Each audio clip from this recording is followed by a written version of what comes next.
Welcome to the Folktale Project. This is Dan Scholz. Today we have another story that stars a Lord Erich, but it is not the same Lord Erich from Wednesday's tale. This is Lord Erich's Pledge. On the Klochterhof at Freisdorf, near Bonn, a nobleman once lived, who was well known in the whole Rhine valley as a great tippler. Once Lord Erich had indulged with great relish in the noble sport of the chase in the forest that surrounded the neighboring town of Godesberg.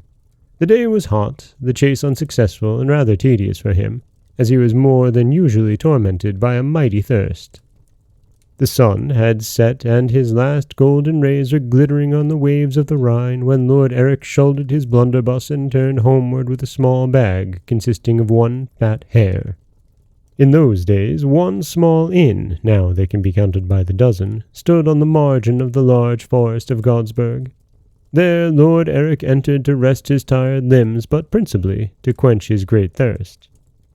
He gave the hare to the landlady that she might prepare it with skilful hands, and ordered a flowing bumper of golden wine Rhine, which he emptied at one deep draught. I'm sure that the juice of the grapes must have been far better then than it is nowadays. The landlady soon prepared the game and placed the tempting meal before the hungry hunter, who enjoyed it thoroughly.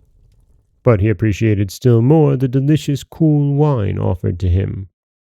One glass after the other was swallowed by the thirsty lord of Klochterhof, and the landlord marked just as many charcoal strokes on the doorpost. When the night approached, the noble hunter began to think of returning home. Sitting there had been agreeable and comfortable, but he found it very difficult to get up and walk. The landlord, perceiving his guest's preparations to take his leave, came forward and said in a rather rough tone, being an outspoken fellow, 12 bottles, my lord. Don't forget to pay before you go. Lord Erich, who was standing very unsteadily on his legs, muttered in a thick voice but very good-humouredly, Dear landlord, I could pay you if I loaded my blunderbuss with money, but I did not. With this cheerful response he turned to go. The landlord was exceedingly aggravated at this careless answer. His face grew quite purple with anger. If you have no money, my lord, I shall keep your trousers till you are able to pay for the 12 bottles. So saying, he took hold of the tipsy man. Whether he liked it or not, Lord Erich was obliged to leave his inexpressibles with the inexorable landlord, and to walk home without them.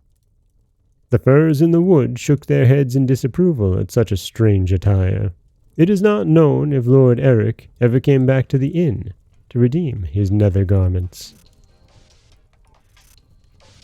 And that is Lord Erich's Pledge. Another Lord Erich from another neighboring town, but still it helps to absolve us from the sad fratricide of the High Cross at Godesberg. This is Dan Scholz of the Folktale Project. Don't forget that you can subscribe to the podcast on Apple Podcasts, Stitcher, Google Play, Overcast, anywhere you like to get your podcasts. You can follow us on Twitter at Folktale Project. You can find us on Auto Radio, TuneIn Radio, iHeartRadio, Spotify, anywhere you like to listen.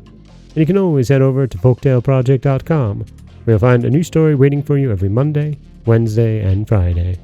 As always, thank you so much for listening.